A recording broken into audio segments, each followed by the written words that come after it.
প্রিয় শিক্ষার্থীবৃন্দ, কেমন আছো তোমরা? আশা করি সবাই ভালো আছো, নিরাপদে আছো। আজকের সেশনে সবাইকে স্বাগতম।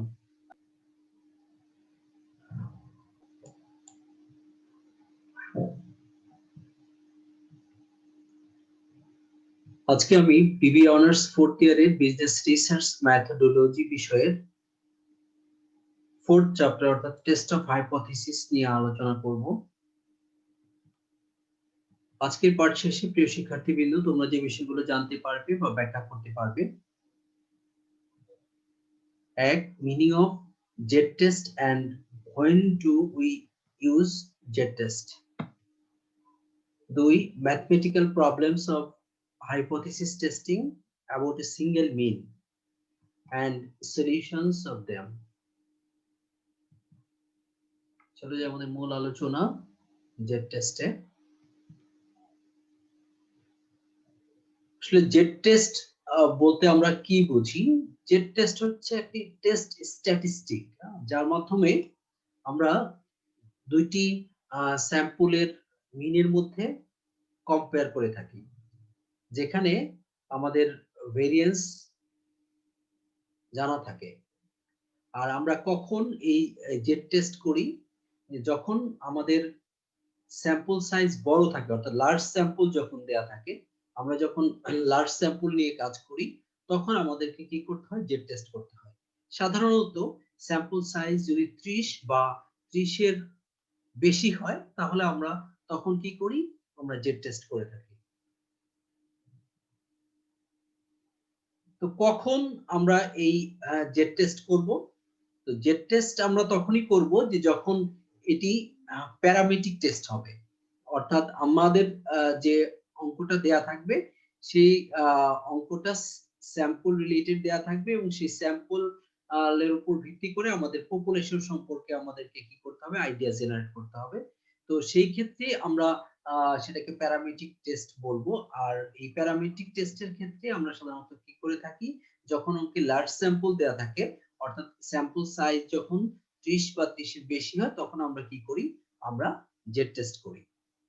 আর এই ক্ষেত্রে সাধারণত আমাদের স্ট্যান্ডার্ড ডেভিয়েশন বা ভেরিয়েন্স আমাদের দেয়া থাকে বা জানা থাকে। আর এটা জানা না থাকলে বা দেয়া না থাকলে তখন কিন্তু আমরা কি করতে পারি না? জেড টেস্ট করতে পারি না। আর এই জেড টেস্টের ক্ষেত্রে স্যাম্পলস যে নেওয়া হয়, সেই স্যাম্পলসটা এটা এমন এক পপুলেশন থেকে নেওয়া হয় যে পপুলেশন গুলো থেকে স্বাধীনভাবে, স্বাধীন পপুলেশন থেকে নেওয়া হয়ে থাকে। অর্থাৎ যে ক্ষেত্রে পপুলেশন গুলো থেকে আমরা স্বাধীনভাবে কি করি? স্যাম্পল সিলেক্ট করতে পারি। সেই ক্ষেত্রে আমরা সাধারণত কি করতে পারি? জেড টেস্ট করতে পারি। এবার আমরা একটু প্রিভিয়াস ধারণাটা আবার তোমাদেরকে দিব। যে অনেকেই আমরা দেখলাম যে তোমাদের সাথে আলাপ করে যে ম্যাক্সিমামই তোমরা লাস্ট ক্লাসটি দেখোনি। তো যারা লাস্ট ক্লাস দেখোনি, তাদের জন্য আমার মনে হয় যে এটা খুবই ফ্রুটফুল হবে। যে আমরা যদি টেস্ট অফ হাইপোথিসিস করতে চাই, সেটা হোক জেড টেস্ট, হোক টি টেস্ট, হোক কাই স্কয়ার টেস্ট, যে টেস্টই হোক না কেন, আমাদেরকে কি করতে হবে? কতগুলো স্টেপ আমাদেরকে অনুসরণ করতে হবে। এই স্টেপ গুলো অনুসরণ করে তারপর আমাদেরকে কি করতে হবে? আমাদেরকে এই জেড টেস্ট অথবা কাই স্কয়ার টেস্ট অথবা আমরা টি টেস্টের যে ফলাফল সেটা আমরা পেতে পারবো। তো এখন কথা হচ্ছে যে আমরা যদি জেড টেস্ট করতে যাই, তাহলে সেই ক্ষেত্রে আমাদেরকে কতগুলো স্টেপ অনুসরণ করতে হবে। এর ১ নম্বর স্টেপ হচ্ছে ফর্মুলেট হাইপোথিসিস। আমাদেরকে কি করতে হবে? প্রথমে অঙ্কটা ভালোভাবে পড়ে সেখান থেকে আমাদেরকে হাইপোথিসিস ডেভেলপ করার চেষ্টা করতে হবে। আমরা আগেই জানি যে হাইপোথিসিস ২ ধরনের, একটা হচ্ছে নাল হাইপোথিসিস আর একটা হচ্ছে অল্টারনেটিভ হাইপোথিসিস।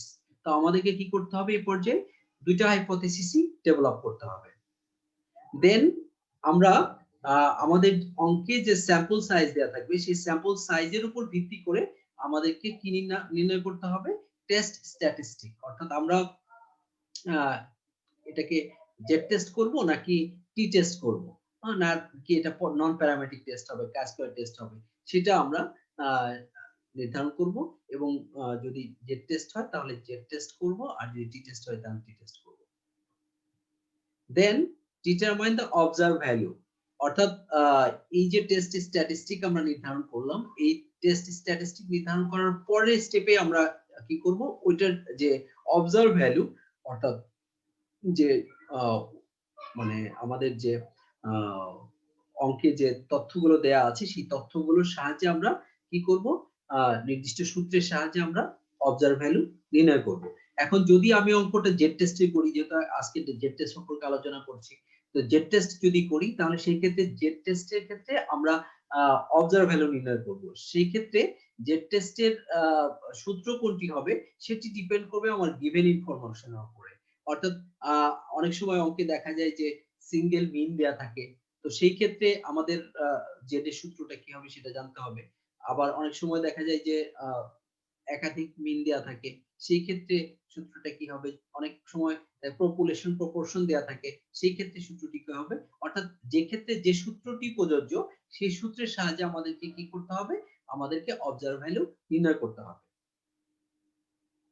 দেন ৪ নাম্বার স্টেপে আমাদেরকে যেটা করতে হবে, determine the level of significance, অর্থাৎ লেভেল অফ সিগনিফিক্যান্স আমাদেরকে নির্ণয় করতে হবে। আর এই লেভেল অফ সিগনিফিক্যান্স কিন্তু আমরা আগেও বলেছি যে এটা অঙ্কে দেওয়াও থাকতে পারে, আবার অঙ্কে নাও দেওয়া থাকতে পারে। যদি অঙ্কে দেওয়া থাকে তাহলে আর আমাদের নির্ণয় করার দরকার নেই, যেটা দেয়া আছে সেটা নিয়ে আমরা অঙ্ক করব। আর যদি অঙ্কে দেয়া না থাকে তাহলে কিন্তু আমাদেরকে ধরে নিতে হবে। সেই ক্ষেত্রে আমরা কিন্তু লেভেল অফ সিগনিফিক্যান্স 5% ও নিতে পারি, আবার 1% ও নিতে পারি। এটা তোমার উপর ডিপেন্ড করে। এরপর ৫ নাম্বার স্টেপে এসে ascertain whether we will go for one tail test or two tail test, অর্থাৎ এই পর্যায়ে আমাদেরকে যে জিনিসটা দেখতে হবে সেটা আমরা কি one tail test করব নাকি আমরা two tail test করব। অর্থাৎ আমরা আ যে অঙ্কটা আমাদের দেয়া আছে সেটি কি one tail এর নাকি two tail এর সেটা সম্পর্কে তোমাকে আ নিশ্চিত হতে হবে। দেন 6th স্টেজে এসে তোমাকে কি করতে হবে, calculation of theoretical value based on level of significance and 1 or 2 tail test, অর্থাৎ এই পর্যায়ে এসে আমাদেরকে থিওরিটিক্যাল ভ্যালু নির্ণয় করতে হবে, যেটাকে আমরা বলে থাকি টেবিল ভ্যালু। অর্থাৎ টেবিল থেকে আমাদেরকে এই মানটা নির্ণয় করতে হবে। কিন্তু টেবিল থেকে আমরা মানটা নির্ণয় করার জন্য আমাদের কিন্তু ২ টা জিনিস লাগবে। একটা হচ্ছে লেভেল অফ সিগনিফিক্যান্স, আরেকটা হচ্ছে যে আমরা কি 1 টেল টেস্ট করছি নাকি 2 টেল টেস্ট করছি। সেটা অনুযায়ী আমাদেরকে টেবিল থেকে কি করতে হবে, মানটি বের করে নিতে হবে। লাস্ট অফ অল যেটি করতে হবে সেটা হচ্ছে ডিসিশন দিতে হবে রিগার্ডিং নাল হাইপোথিসিস। অর্থাৎ নাল হাইপোথিসিস কি অ্যাকসেপ্ট করব নাকি নাল হাইপোথিসিস রিজেক্ট করব সেই বিষয়ে আমাদেরকে ডিসিশন দিতে হবে। তো আমরা আগেই বলেছিলাম যে যদি অবজার্ভ ভ্যালু, এই অবজার্ভ ভ্যালু যদি থিওরিটিক্যাল ভ্যালুর চেয়ে যদি কম হয় তাহলে আমরা নাল হাইপোথিসিস অ্যাকসেপ্ট করব, আর অবজার্ভ ভ্যালু যদি থিওরিটিক্যাল ভ্যালুর চেয়ে যদি বড় হয় তাহলে সেই ক্ষেত্রে আমরা নাল হাইপোথিসিস কি করব, রিজেক্ট করব। এবার আমরা দেখব যে আমরা যদি আ জেড টেস্ট করি, অর্থাৎ যখন অঙ্কে সিঙ্গেল মিন দেয়া থাকবে। আমরা আগেই বলেছি যে আমরা আজকে যেটি আ জেড টেস্টে যে নিয়মটি দেখব যে অঙ্কে যখন সিঙ্গেল মিন দেয়া থাকবে তখন আমরা কিভাবে জেড টেস্ট করব। তো সেই ক্ষেত্রে আমাদের ফর্মুলাটা হবে x bar minus mu divided by standard deviation. এটা সিগমা হতে পারে অথবা এস, অর্থাৎ সিগমা দ্বারা আমরা এটাকে এটা যেটা বলছি সেটা পপুলেশন স্ট্যান্ডার্ড ডেভিয়েশন কে বলছি। সেটা পপুলেশন স্ট্যান্ডার্ড ডেভিয়েশন থাকতে পারে, আবার স্যাম্পল স্ট্যান্ডার্ড ডেভিয়েশন থাকতে পারে। তো এখন স্যাম্পল স্ট্যান্ডার্ড ডেভিয়েশন হলে এখানে এস লিখতে হবে, অর্থাৎ স্যাম্পল স্ট্যান্ডার্ড ডেভিয়েশন কে আমরা এস দিয়ে প্রকাশ করি, ছোট হাতের এস দিয়ে। আর যদি এটা পপুলেশন স্ট্যান্ডার্ড ডেভিয়েশন হয় তাহলে সেই ক্ষেত্রে আমরা কি করব, এটাকে সিগমা দিয়ে প্রকাশ করব। আর মিউ, এটা এটা কি, এটা হচ্ছে আমার পপুলেশন মিন। আমরা আগেই জানি যে মিউ হচ্ছে পপুলেশন মিন আর এক্স বার হচ্ছে স্যাম্পল মিন। তাহলে স্যাম্পল মিন থেকে পপুলেশন মিনটাকে বাদ দিব। বাদ দিয়ে আমরা যদি অঙ্কে পপুলেশন স্ট্যান্ডার্ড ডেভিয়েশন থাকে তাহলে পপুলেশন স্ট্যান্ডার্ড ডেভিয়েশন লিখব, আর স্যাম্পল স্ট্যান্ডার্ড ডেভিয়েশন থাকলে স্যাম্পল স্ট্যান্ডার্ড ডেভিয়েশন লিখব। এটাকে ভাগ করব রুট ওভার n দিয়ে। এখানে n হচ্ছে আমার স্যাম্পল সাইজ, অর্থাৎ আমরা কতগুলো স্যাম্পল নিয়েছি সেটা হবে n।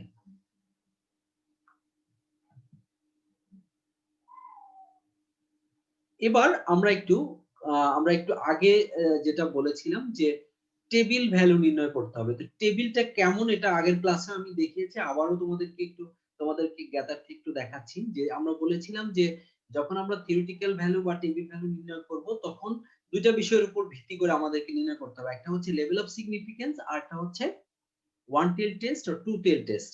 তো লেভেল অফ সিগনিফিকেন্স আমাদের দেখো উপরে দেয়া আছে পয়েন্ট আকারে যেটা আলফা দিয়ে দেখানো আছে।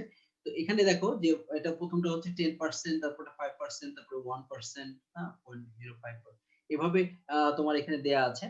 এরপরে বাম দিকে দেখো যে ওয়ান টেল টেস্টে টু টেল টেস্টের ক্ষেত্রে মানটা কত হবে সেটা দেয়া আছে। তো দেখো যদি 5% লেভেল অফ সিগনিফিকেন্স তুমি ধরো সেই ক্ষেত্রে এটা হচ্ছে 5% level of significance.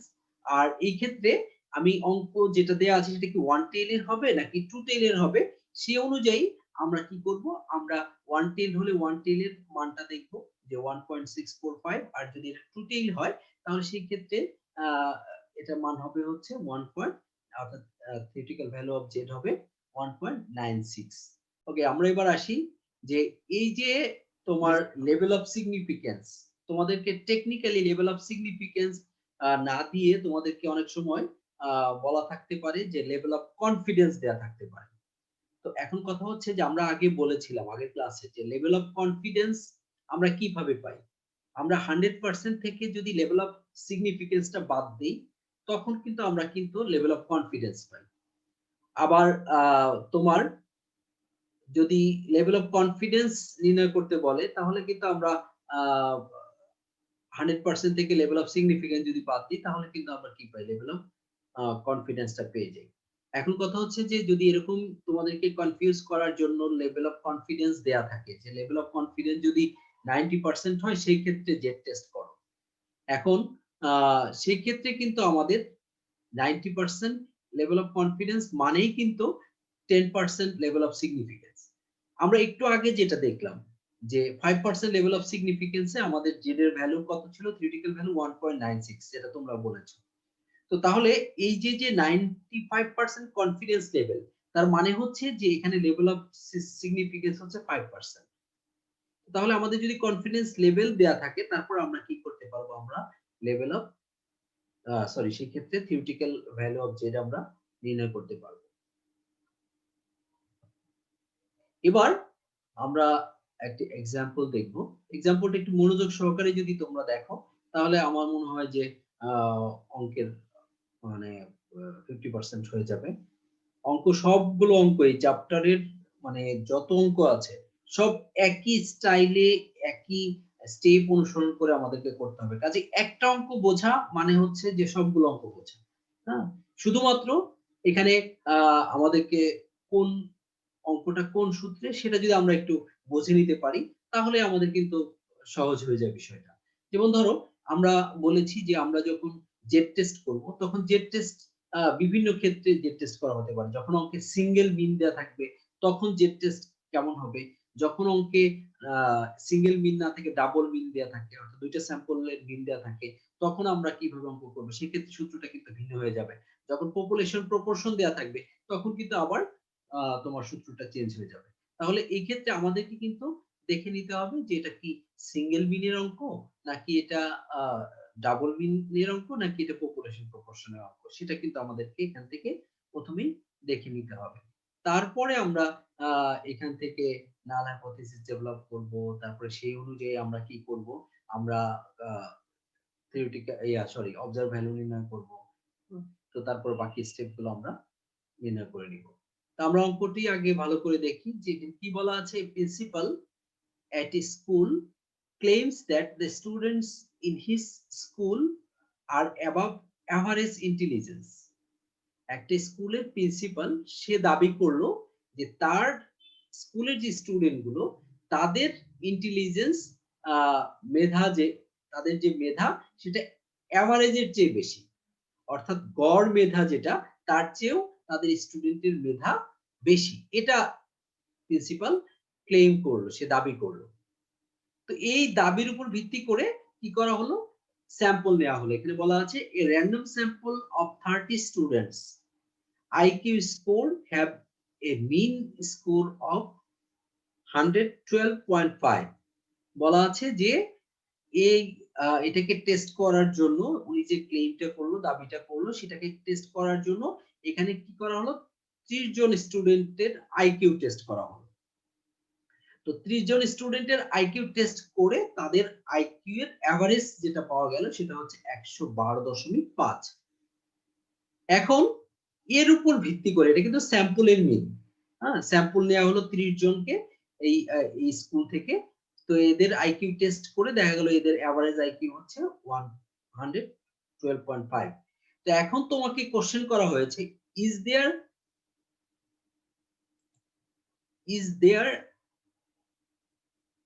sufficient evidence to support the principal's claim?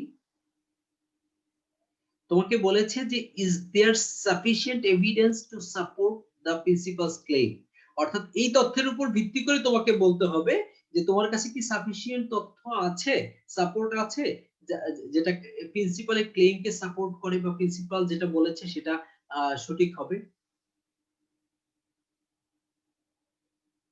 তো এখন কথা হচ্ছে এখানে আরো কিছু ইনফরমেশন দেওয়া আছে, বলা আছে the mean population IQ is 100। আমরা বলেছিলাম যে জেড টেস্টের ক্ষেত্রে অবশ্যই কি থাকবে, যে পপুলেশন, স্ট্যান্ডার্ড ডেভিয়েশন এবং মিন কিন্তু দেয়া থাকবে।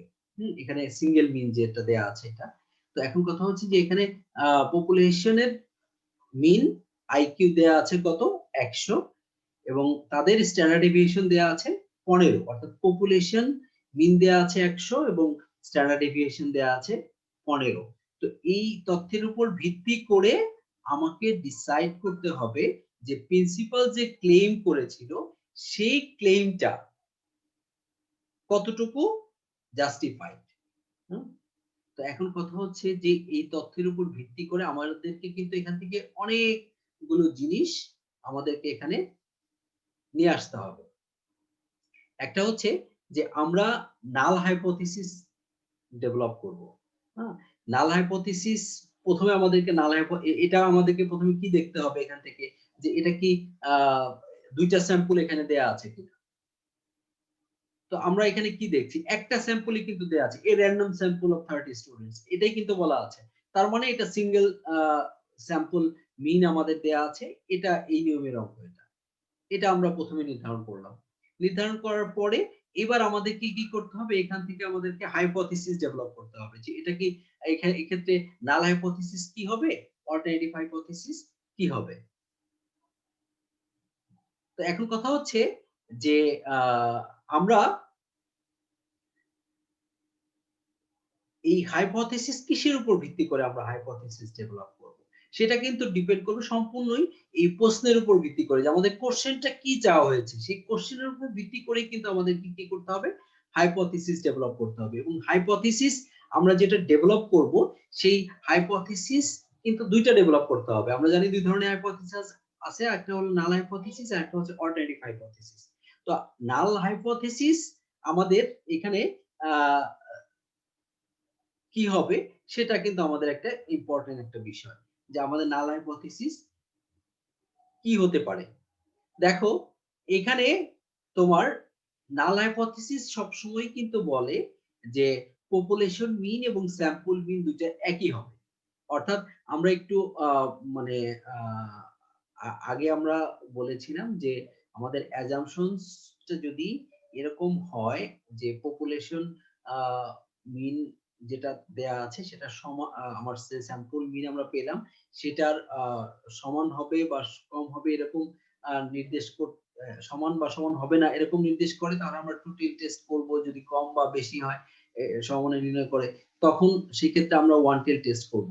সেটা হলো টেস্টের বিষয়। কিন্তু কথা হচ্ছে যে আমরা নাল হাইপোথিসিস কি হবে সেটা কিন্তু আমাকে কিভাবে নির্ণয় করতে হবে, যে এই যে কোশ্চেন, এই কোশ্চেনের উপর ডিপেন্ড করে। এবং নাল হাইপোথিসিসটা আমাদেরকে কি বলে, এটা বলে যে স্যাম্পল মিন এবং পপুলেশন মিনের মধ্যে কোনো সিগনিফিকেন্ট পার্থক্য নাই। অর্থাৎ পপুলেশন মিন যেটা দেয়া আছে সেটাই কি হবে, সেটাই স্যাম্পল মিনের সমান হবে। স্যাম্পল মিন যেটা দেয়া আছে সেটা এবং পপুলেশন দুইটা মানে সমান হয়, দুইটার মধ্যে কোনো পার্থক্য থাকবে না। অর্থাৎ অ্যাজ ফর এক্সাম্পল ধরো তোমরা এখানে যারা আছো, এখন আমি যদি তোমাদের মধ্যে আমি টেস্ট করতে যাই যে তোমরা কারা কফি পছন্দ করো। এখন কথা হচ্ছে যদি এরকম হয় যে আমি ধরে নিলাম যে এই ক্ষেত্রে তোমাদের ৩ জনকে ৬ জন ৫ জন আছো, ৩ জনকে জিজ্ঞেস করলাম যে তোমরা কফি পছন্দ করো কিনা? দেখা গেল যে তোমাদের এখানে 60% কফি পছন্দ করো। এটা হচ্ছে স্যাম্পলের উপর ভিত্তি করে। কারণ আমি ৫ জন থেকে কিন্তু আমি ৩ জন নিয়েছি। ৩ জন স্যাম্পল আ নিয়ে আমি ইয়ে করলাম, মিন বের করলাম। তাহলে সেটা হলো আ কত 60%।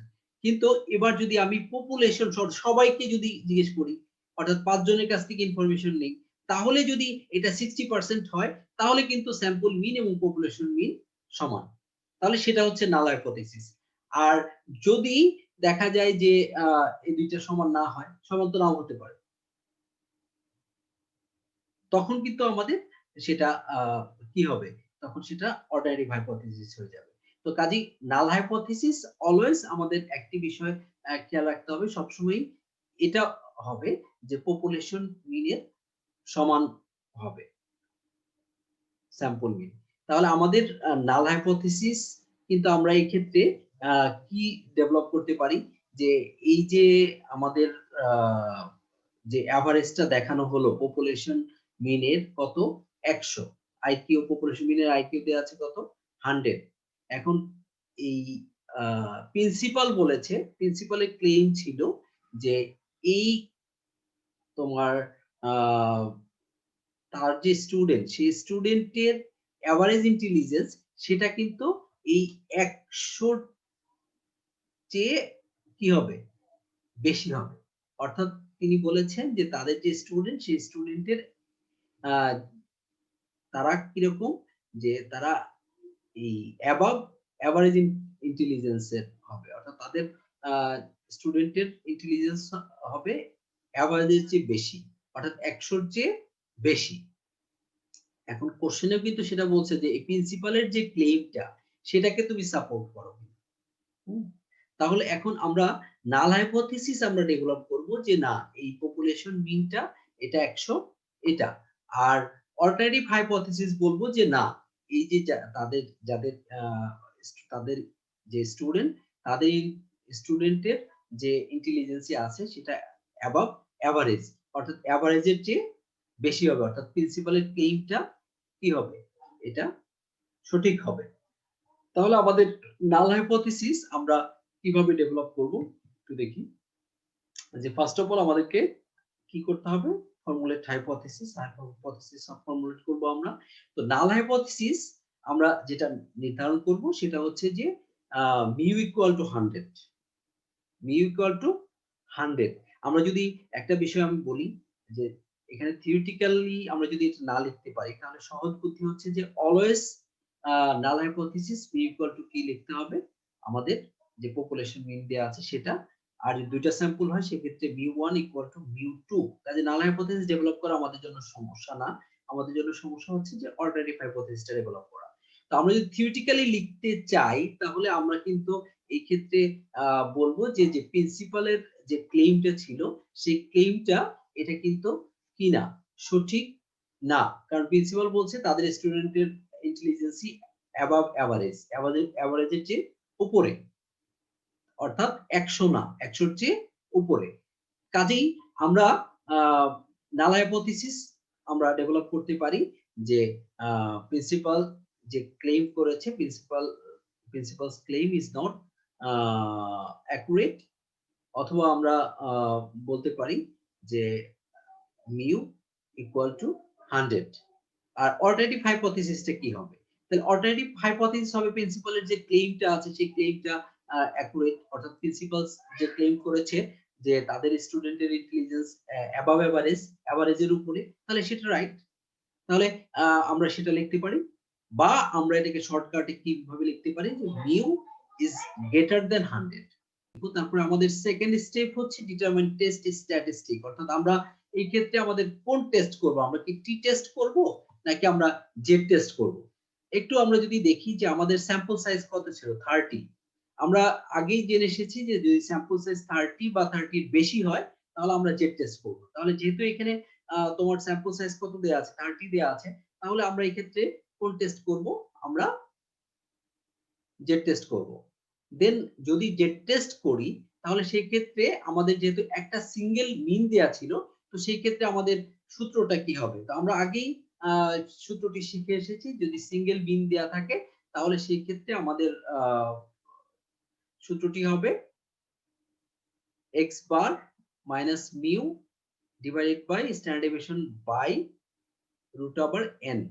তাহলে আমাদের এখানে x বার অর্থাৎ স্যাম্পল মিন আমরা আমাদের কত দেয়া ছিল? আমাদের দেয়া ছিল 112.5 আর আমাদের মিউ যেটা অর্থাৎ পপুলেশন মিন যেটা দেয়া ছিল সেটা ছিল 100। আর স্ট্যান্ডার্ড ডেভিয়েশন যেটা পপুলেশন স্ট্যান্ডার্ড ডেভিয়েশন সেটা দেয়া ছিল 15 এবং আমাদের স্যাম্পল সাইজ আমাদের দেয়া ছিল 30।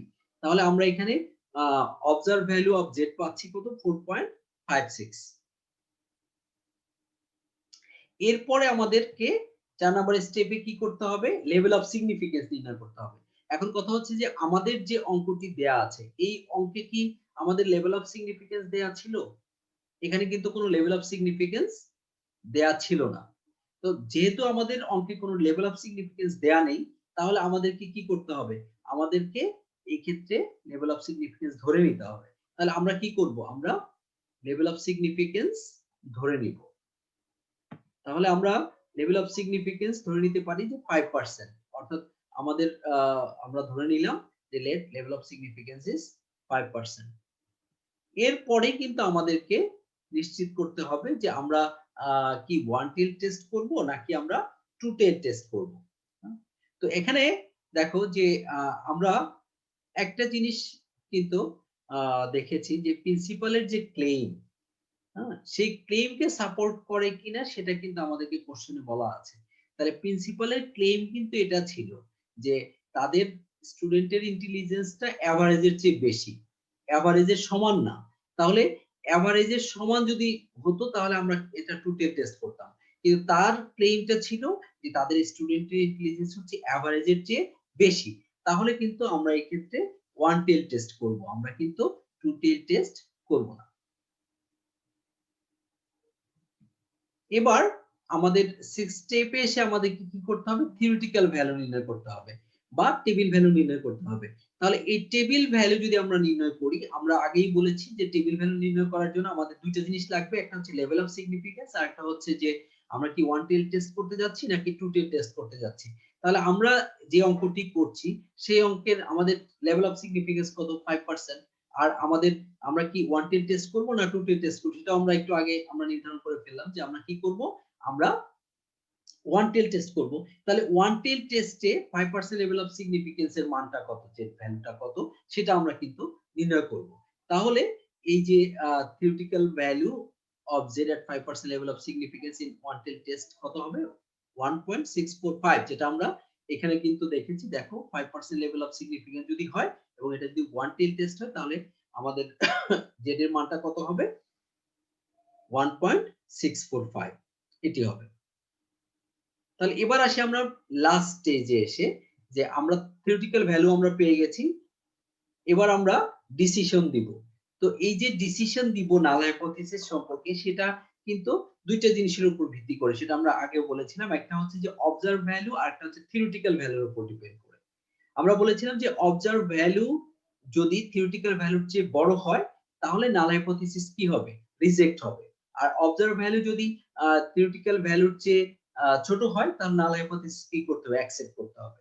এখন আমরা যে অঙ্কটি করলাম সেই অঙ্কে আমাদের অবজার্ভ ভ্যালু ছিল কত? আমরা অবজার্ভ ভ্যালু পেয়েছিলাম 4.56 আর আমরা থিওরিটিক্যাল ভ্যালু বা টেবিল ভ্যালু আমরা কত পেলাম? আমরা টেবিল ভ্যালু পেলাম এখানে 1.645। তার মানে এখানে অবজার্ভ ভ্যালুটা থিওরিটিক্যাল ভ্যালুর চেয়ে কি বড়। তাহলে সেই ক্ষেত্রে আমাদের কি করা উচিত? নাল হাইপোথিসিস রিজেক্ট করা উচিত। তাহলে আমরা কি করব? আমরা নাল হাইপোথিসিস রিজেক্ট করব। তো আমরা নাল হাইপোথিসিস কি ধরেছিলাম? আমরা বলেছিলাম যে প্রিন্সিপাল যে ক্লেম করেছে তার ক্লেমটা কি না, সঠিক না। হ্যাঁ, অর্থাৎ আমরা বলেছিলাম মিউ ইকুয়াল টু কতই হবে? 100ই হবে। মিউ ইকুয়াল টু 100 চেয়ে বেশি হবে না। কিন্তু প্রিন্সিপাল বলেছিল, উনি বলেছিলেন যে না, মিউ ইকুয়াল টু 100 এর চেয়ে কি হবে? মোর দ্যান 100 হবে। অর্থাৎ মিউ এর মানটা 100 এর চেয়ে বেশি হবে। অর্থাৎ তাদের যে স্টুডেন্ট তাদের ইন্টেলিজেন্সটা এভারেজের চেয়ে বেশি, তাহলে সেটা কি হবে, সেটা কারেক্ট হবে। তাহলে আমরা বলবো যে since observe value of z is higher than that of theoretical value we should reject null hypothesis. That means আমরা লিখবো যে the principal's claim is proved right, অর্থাৎ প্রিন্সিপাল যে ক্লেম করেছিল সেটা কি সঠিক। ওকে, আমরা আরেকটা एग्जांपल আমরা এখানে দেখি। এখানে দেখো research says that the mean height for a man is 182 centimeter with a standard deviation of 9. We suspect mean might be shorter than this. We get the height of 100 men and their mean height is 176. We test at 1% level of significance. এখানে আমাদেরকে প্রথমে কি দেখতে হবে, প্রথমে দেখতে হবে যে স্যাম্পল মিন যেটা সেটা কয়টা দেয়া আছে, একটা দেয়া আছে না দুইটা দেয়া আছে। প্রথম যেটা বলা আছে দেখো এখানে কিন্তু স্যাম্পলের দিকে খেয়াল করতে হবে, পপুলেশনের দিকে খেয়াল করলে কিন্তু হবে না। বলা আছে যে research says that the mean height of for a man is 182 centimetre with a standard deviation of 9। একজন মানুষের গড় যে হাইটটা উচ্চতা সেটা 182 সেন্টিমিটার এবং তাদের স্ট্যান্ডার্ড ডেভিয়েশন হচ্ছে 9। We suspect man might be shorter than this. আমি মনে করি, আমরা মনে করি, আমাদের মনে হয় যে একজন মানুষ এর চেয়ে কি হবে, শর্টার হবে, এর চেয়ে ছোট হবে, অর্থাৎ উচ্চতা এত সেন্টিমিটার হবে না। গড় মানুষের গড় ওয়েটটা কি হবে না, এই তোমার 182 সেন্টিমিটার হবে না, এর চেয়ে কি হবে, কম হবে। তাহলে সেটা কিন্তু আমাকে টেস্ট করে প্রুভ করতে হবে। যে কারণে আমরা কি করলাম, we get the height of 100 man. আমরা 100 ম্যানের হাইট নিলাম, 100 জন মানুষের হাইট আমরা নিলাম এবং তাদের মিন হাইট আমরা পেলাম কত, 176। তার মানে এই যে 100 জন লোকের হাইট নিলাম এটা হচ্ছে আমার স্যাম্পল। তাহলে এখানে আমার স্যাম্পল সাইজ কত, 100, আর তাদের মিন অর্থাৎ এদের স্যাম্পলের মিন আমরা পেলাম কত, 176। তো এখন কথা হচ্ছে যে এখান থেকে আমাদেরকে কি করতে হবে, যে আমাদেরকে কোন টেস্ট করতে হবে সেটা নির্ধারণ করতে হবে। আমরা কি এই ক্ষেত্রে জেড টেস্ট করব না টি টেস্ট করব? এটা স্যার জেড টেস্টই করবেন স্যার। হ্যাঁ, কেন করব, কারণ আমরা কত জনের 30 এর বেশি আছে সার্ভে স্যার। করেছি, 100 জনের উপর। জি স্যার, জি স্যার। আমাদের আমরা কতজন ম্যানের উপর সার্ভে করেছি, হাইট নিয়েছি 100 জনের না, 100 জনের। এটা যে 30 বা 30 এর উপরে, তাহলে আমরা জেড টেস্ট করব। ওকে, জি স্যার। আর যেহেতু একটাই স্যাম্পল নেওয়া আছে, আমরা কি এখানে আরো কোনো স্যাম্পল নিয়েছি? না, নেইনি। প্রথম যেটা ছিল সেটা কিন্তু স্যাম্পল না, সেটা কিন্তু পপুলেশনের গড়ের কথা বলা আছে।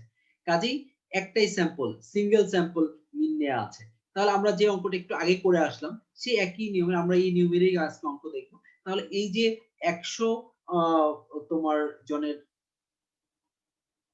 উপর আমরা কি করলাম, সার্ভে করলাম। তাহলে এই একটা মিনই আমাদের একটা স্যাম্পলের মিন দেয়া আছে এবং এটা স্যাম্পল সাইজটা 100 মানে 30 বা 30 এর উপরে। তাহলে আমরা এটা জেড টেস্ট করব এবং এটা হবে সিঙ্গেল মিনের অঙ্ক। ক্লিয়ার? এখন কথা হচ্ছে যে এই ক্ষেত্রে নাল হাইপোথিসিস কি হবে? নাল হাইপোথিসিস আমরা কিন্তু সবসময় বলছি যে হাইপোথিসিস ডেভেলপ করব কার উপর ভিত্তি করে, আমরা কোশ্চেনের উপর ডিপেন্ড করে। তো কোশ্চেনে আমরা এখানে কি বলা আছে যে we suspect man might be shorter than this, অর্থাৎ মানুষ কি হতে পারে, অর্থাৎ এই যে তোমার পপুলেশন মিন বলা আছে 182 সেন্টিমিটার, এটার চেয়ে আরো কম মানুষের উচ্চতা হবে। তাহলে আমি যদি আমার নাল হাইপোথিসিস ডেভেলপ করি, তাহলে নাল হাইপোথিসিস কি বলে, দুইটার মধ্যে কোনো পার্থক্য থাকবে না। That means mu equal to 182 centimeters হবে। অর্থাৎ আমাদের বলতে হবে যে মানুষের mean height for a man is 182, এটা হচ্ছে নাল হাইপোথিসিস। আর অল্টারনেটিভ হাইপোথিসিস হবে যে না, mean height for a man will be shorter than 182 centimeter, অর্থাৎ 182 সেন্টিমিটারের চেয়ে কম। তাহলে আমরা অল্টারনেটিভ হাইপোথিসিস এভাবে লিখতে পারি, মিউ লেস দেন কি 182 সেন্টিমিটার। তাহলে আমরা অ্যাট এ গ্ল্যান্স এখানে দেখো খুব শর্টকাটে এখানে দেখানো আছে। আমি তোমাদের একটি বিষয় বলি যে আমি যে অঙ্কটি তোমাদের প্রথমে করে দিয়েছি, হ্যাঁ, সেটা আমি নিজে করেছি। এটাকে আমরা ইয়ে থেকে নিয়েছি, অঙ্ক থেকে তোমার ইয়া নেয়া, শর্ট নেয়া। তো কাজেই এটা অঙ্কে যেভাবে এখানে করা আছে সেভাবে আমরা অঙ্কটা করব না। আমরা প্রথম অঙ্কটা যেভাবে করেছি ঠিক সেই নিয়ম অনুসরণ করে, সেভাবে স্টেপ অনুসরণ করে আমরা অঙ্কগুলো করব। স্টেপের নাম লেখার দরকার নেই, বাট আমরা ওই স্টেপ অনুসরণ করে আমরা অঙ্কগুলো করব। তো এই ক্ষেত্রে শর্টকাটে আমরা দেখিয়েছি যে তাহলে আমাদের নাল হাইপোথিসিস হবে মিউ ইকুয়াল টু 182 আর অল্টারনেটিভ হাইপোথিসিস হবে মিউ লেস দেন 182, যেহেতু বলছে শর্টারের কথা বলা আছে। হ্যাঁ, এখান থেকে বলো তো আমরা কোন টেস্ট করতে পারি, ওয়ান টেল টেস্ট করব না টু টেল টেস্ট করব?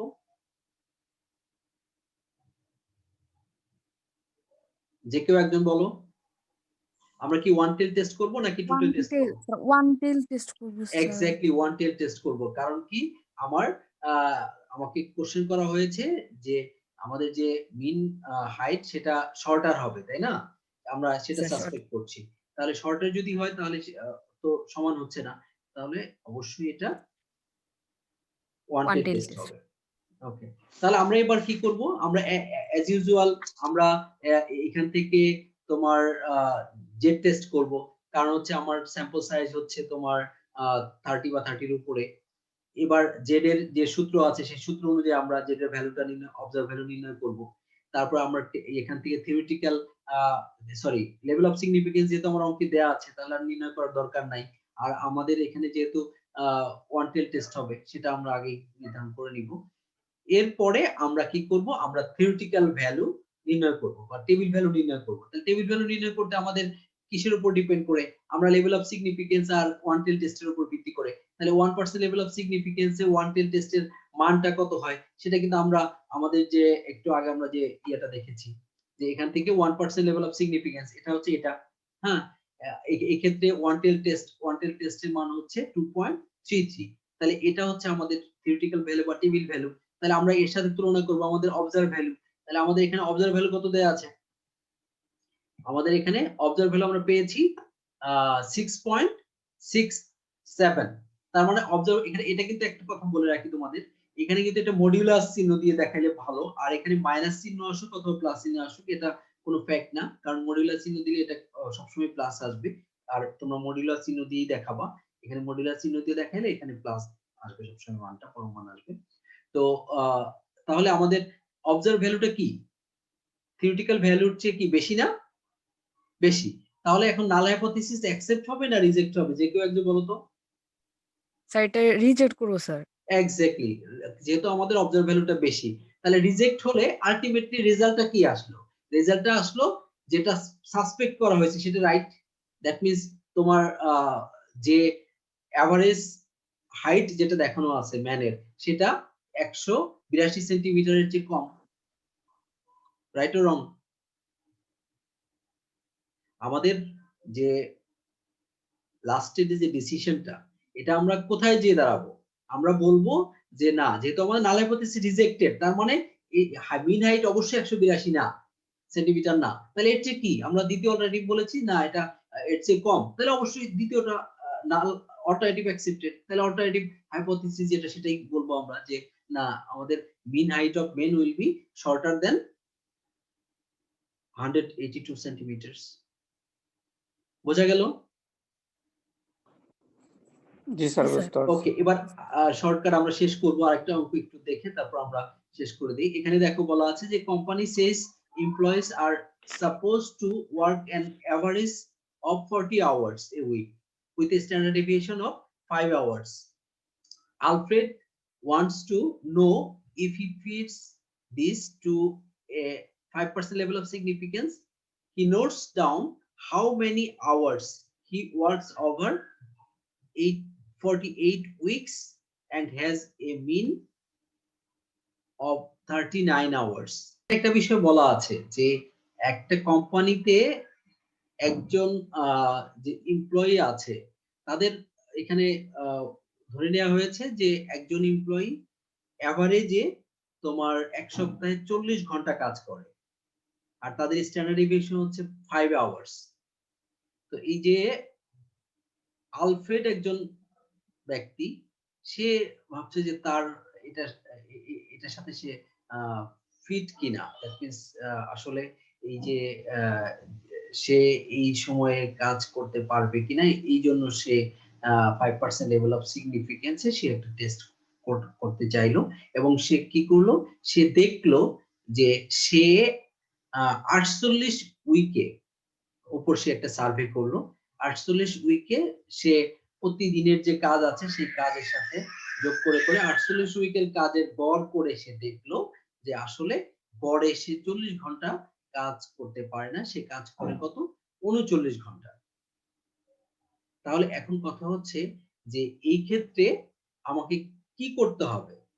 আমাকে কিন্তু বলা নাই যে তুমি বেশি আওয়ার কাজ করতে পারবা বা কম আওয়ার কাজ করতে পারবা, এর সম্ভাবনা এরকম কোনো কিছু কিন্তু এই অঙ্কে দেয়া নাই, আছে কি?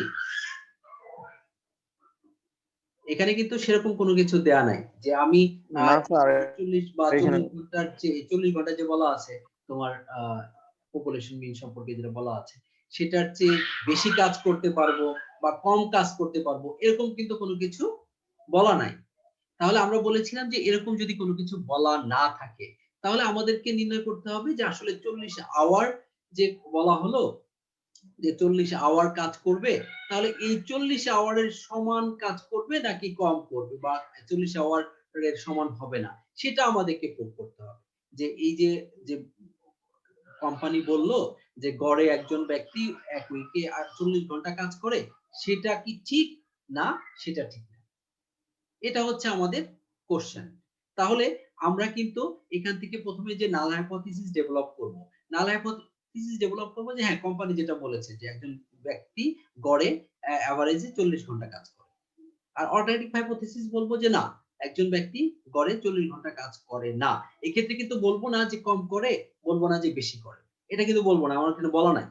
তাহলে আমরা বলবো যে না, একজন ব্যক্তি 40 ঘন্টা, সে কমও করতে পারে বেশিও করতে পারে, বাট আমরা বলবো যে না, একজন ব্যক্তি সে গড়ে এক উইকে 40 ঘন্টা কাজ করে না, এটা হবে আমার অল্টারনেটিভ হাইপোথিসিস। তাহলে আমাদের নাল হাইপোথিসিস আমরা এখানে কি ডেভেলপ করব, mu equal to 40, mu equal to 40, আর অল্টারনেটিভ হাইপোথিসিস আমরা ডেভেলপ করব mu is not equal to 40। আমরা যদি থিওরিটিক্যাল লিখতে চাই তাহলে থিওরিটিক্যাল কিন্তু আমরা এখান থেকে এটা লিখতে পারবো যে employees are suppose to work an average of 40 hours a week, এটা হবে আমাদের নাল হাইপোথিসিস। আর অল্টারনেটিভ হাইপোথিসিস হবে যে employees are not suppose to work an average of 40 hours a week. এভাবে আমরা লিখতে পারি, অথবা আমরা যদি এগুলো লেখার ঝামেলা থেকে মুক্ত থাকতে চাই তাহলে আমরা এভাবে আমরা লিখতে পারি যে নাল হাইপোথিসিস হচ্ছে মিউ ইকুয়াল টু 40 আর অল্টারনেটিভ হাইপোথিসিস হচ্ছে mu is not equal to 40। তো এই ক্ষেত্রে আমাদের তাহলে পারভেজ বলো তো কোন টেস্ট হবে, আমরা কোন টেস্ট করব? পারভেজ কি আছো? স্যার আছে স্যার, স্যার স্যার এটা টোটাল টেস্ট হবে স্যার, সমান অবলিক সমান নয়। Exactly, total test. আমার আসলে এটাই বোঝানোর উদ্দেশ্যে আমি তিনটা অঙ্ক নিয়ে তোমাদেরকে আজকে ক্লাসে আলোচনা করলাম। তো তাহলে টোটাল টেস্ট হবে। আর এই ক্ষেত্রে জি আমার স্যার। লেভেল অফ সিগনিফিকেন্স কিন্তু দেয়া আছে অঙ্কে। অঙ্কে লেভেল অফ সিগনিফিকেন্স কত দেয়া ছিল? 5% দেয়া ছিল। তাহলে 5% level of G sir. Significance আমরা অঙ্কটা করব। আর সেই ক্ষেত্রে আমাদের তোমার যেহেতু আমাদের 48টা ক্লাসের উপর 48টা উইকের উপরে তোমার কি করা হয়েছে, সার্ভে করা হয়েছে, তাহলে এটা জেড টেস্ট হবে। আর যেহেতু একটাই মিন দেয়া ছিল, স্যাম্পল মিন, সেহেতু সিঙ্গেল মিনের যে সূত্র সেটা হবে। তাহলে সিঙ্গেল মিনের সূত্রে আমরা অবজার্ভ ভ্যালু বের করে নিব, x বার মাইনাস মিউ, তারপরে standard deviation divided by root over n, এভাবে আমরা বের করে নিব এখান থেকে। তাহলে আমরা অবজার্ভ ভ্যালু কত পাচ্ছি? 1.39। আমরা আবার বলি এখানে 39 প্লাস চিহ্ন দিয়ে দিব, তাহলে এখানে মাইনাস দেখানো হবে না, এখানে 1.39 দেখানো হবে। তো এখানে 39 তাহলে 1.39 আমাদের হচ্ছে অবজার্ভ ভ্যালু। তাহলে এবার আমরা কি করব, আমরা থিওরিটিক্যাল ভ্যালু নির্ণয় করব। তাহলে থিওরিটিক্যাল ভ্যালু নির্ণয় করার জন্য দুইটা জিনিস লাগবে, একটা হচ্ছে লেভেল অফ সিগনিফিকেন্স আর একটা হচ্ছে কোন টেল টেস্ট। তাহলে আমরা জানি যে আমরা আমাদের লেভেল অফ সিগনিফিকেন্স 5% আর হলো টু টেল টেস্ট হবে। তাহলে এই 5% লেভেল অফ সিগনিফিকেন্স এর টু টেল এর মান আমরা কত জানি 1.96। তাহলে 1.96 এটা হচ্ছে আমার কি ভ্যালু, এটা হচ্ছে আমার থিওরিটিক্যাল ভ্যালু। তাহলে থিওরিটিক্যাল ভ্যালুর চেয়ে এবার থিওরিটিক্যাল বেশি হচ্ছে স্যার, এটা মানে হচ্ছে হ্যাঁ, নীল এই হবে ক্ষেত্রে অবজার্ভ ভ্যালুটা এক্সপেক্টেড। কিন্তু কম, থিওরিটিক্যাল ভ্যালুর চেয়ে অবজার্ভ জি ভ্যালু স্যার, কম। তাহলে নাল হাইপোথিসিস কি হবে, অ্যাকসেপ্ট হবে না রিজেক্ট হবে? অ্যাকসেপ্ট হবে অ্যাকসেপ্ট হবে স্যার। স্যার। এক্স্যাক্টলি, নাল হাইপোথিসিস অ্যাকসেপ্টেড। তাহলে আমরা আশা করি ক্লাসটি ভালোভাবে বুঝতে পেরেছি। সবাই ভালো থাকো, সুস্থ থাকো। পরবর্তী ক্লাসে আবার তোমাদের সাথে দেখা হবে। আল্লাহ হাফেজ। ইনশাআল্লাহ স্যার। আসসালামু আলাইকুম স্যার। ওয়ালাইকুম আসসালাম।